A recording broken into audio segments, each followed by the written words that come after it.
পাকিস্তান সফরে আপত্তি নেই ক্রিকেটারদের, তবে 5 ম্যাচের লম্বা সিরিজ খেলতে চান না লিটন দাসরা। বিসিবি সভাপতির কাছে সিরিজের দৈর্ঘ্য কমিয়ে আনার অনুরোধ জানিয়েছে বাংলাদেশ দলের ক্রিকেটাররা।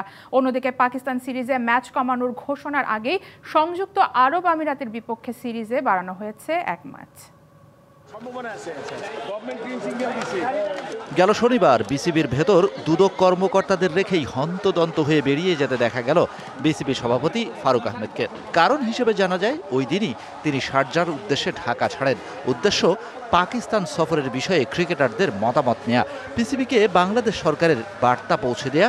কেননা এই সফরের বিষয়ে সরকার সবুজ সংকেত দিলেও সাথে ছিল কিছু নির্দেশনাও।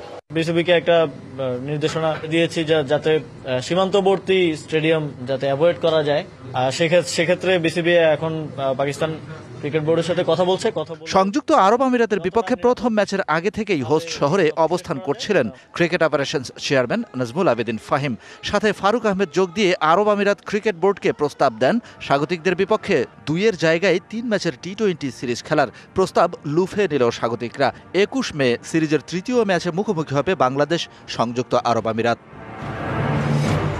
নগদ পেমেন্টে 500 টাকা পর্যন্ত ক্যাশব্যাক আর লেনদেনে প্রতিদিন ডিপ ফ্রিজ এবং ঘন্টায় ঘন্টায় এসি টিভি সহ দারুণ সব গিফট। সংযুক্ত আরব আমিরাতের বিপক্ষে 1 ম্যাচ বাড়ানোর পেছনের কারণ রয়েছে ভিন্ন। এ সময়ের মধ্যেই পিসিবির সাথে বিসিবির হবে দর কষাকষি। শারজায় ফারুক আহমেদের সঙ্গে মিটিংয়ে লিটন দাসরা জানিয়েছেন, সফরে নেই আপত্তি, তবে 5 ম্যাচের জায়গায় 3 ম্যাচের সিরিজ খেলতে চান তারা। কারণ হিসেবে আসছে ঈদ আর আগামী শ্রীলঙ্কা সফরকে সামনে আনেন ক্রিকেটাররা। ওয়ার্কলোড ম্যানেজমেন্টের কথা চিন্তা করলে ক্রিকেটারদের প্রস্তাবের যৌক্তিকতা শতভাগ। First of all, I would like to welcome Farooq bhai.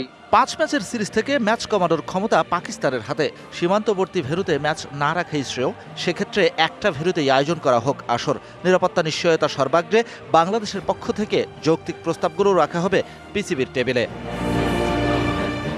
Shahan Papon, DBC news, Dhaka.